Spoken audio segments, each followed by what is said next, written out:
Now, before beginning, a quick question from all of you. If I told you that you are wearing that invisible price tag right now, tags that say you are shy, lazy, too emotional, or not good enough, would you believe me? Well, you are. We all are.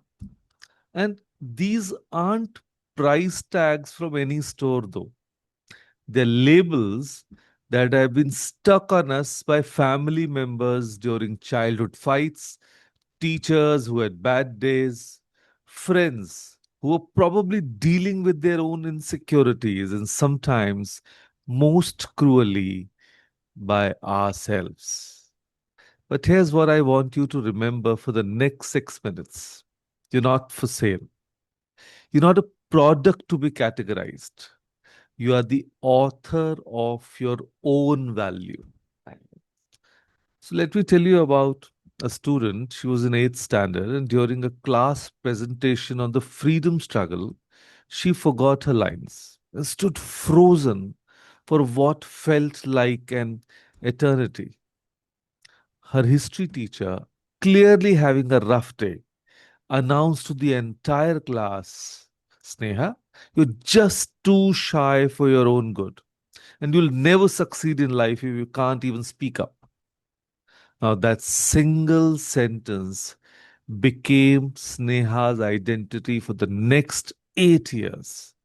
I am shy became her default response to every opportunity. Job interviews, college presentations, even ordering food at restaurants. She wore that label like an invisible shackle. Sounds familiar? Now, how many of you have been carrying labels like you're too sensitive, usually said by someone who lacks empathy, or you are lazy, often by people who confuse rest with laziness, or you are an overthinker, typically from those who don't think enough, and you're not smart enough, usually from someone feeling insecure about their own intelligence.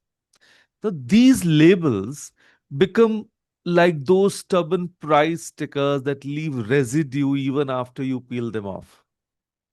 They stick to your self image and influence every decision you make.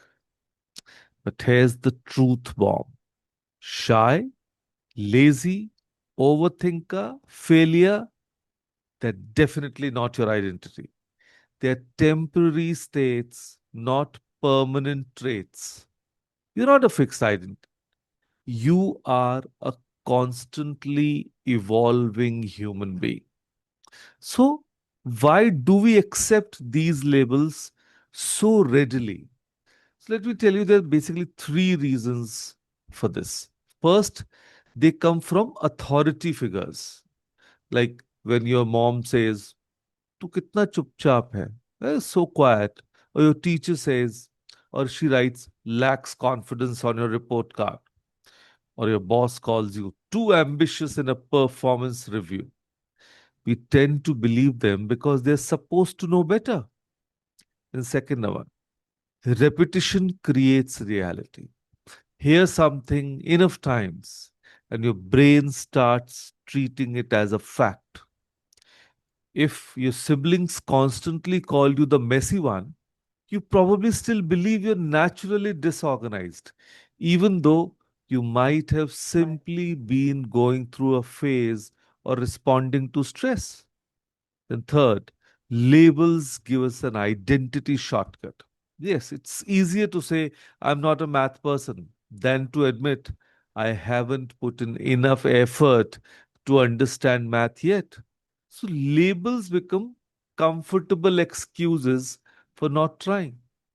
And you can see when you don't write grapho, "Oh, I was traveling. Oh, I wasn't well." So, there, or guests घर में आ गए थे, so I could not do it. But you do the rest of the things very comfortably, right? Think about Rohan. who was labeled the family disappointment because he chose arts over engineering. So that also happens in our homes. For years, he introduced himself at parties with, I'm Rohan, I'm not very successful, before anyone even asked. He had internalized his family definition of success so deeply that he couldn't see his own artistic talents and emotional intelligence. But here's where the magic happens. Redefinition is power. You have the absolute right to write your own self story. So, labels are like price tags stuck by others on your soul, but you're not for sale. You are the author of your value. Always remember that. Just like you can remove a price sticker from a book and write a new price, you can peel off these limiting labels and create empowering definitions, right? So, here's your practical homework for this week: the identity rewrite exercise. Step one: list 5 negative labels you have heard or said about yourself. If you want, you can write them down now also. 5 negative labels you have heard or said about yourself. And be honest, what voices play in your head? Yes. Then, step two: rewrite each into a new empowering belief. Let's say if you wrote overthinker, that becomes deep thinker with emotional insight. If you wrote too quiet, that can become thoughtful observer. Or when you write lazy, okay, that can become energy conscious and efficient. And if it's too sensitive, it becomes emotionally intelligent and empathetic. And when failure is the word, then it becomes experienced learner with resilience. See how the negative labels got converted into the empowering ones.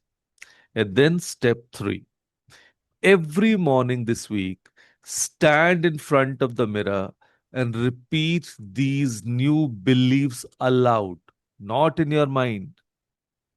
Just say it aloud. Yes, initially it will feel weird, right? But do it anyway. Your brain needs to hear your voice claiming your new identity. Yes, establish your new identity. And just that's why you have to say it aloud. Friends, you're not a fixed product on a shelf waiting to be bought at whatever price someone else sets. You're a dynamic, evolving, magnificent human being with the power to define yourself. So, those labels that have been weighing you down, they are not permanent tattoos, they're temporary stickers. And of course, it's time to peel them off. So, your challenge this week is practice introducing yourself without any limiting beliefs. Instead of I'm not good at, try I'm learning. Instead of I am just a, say Good enough. I'm someone who can do that. So, because you're not just anything, you are everything you choose to become. So, the question isn't who others think you are. The question is, who do you choose to be?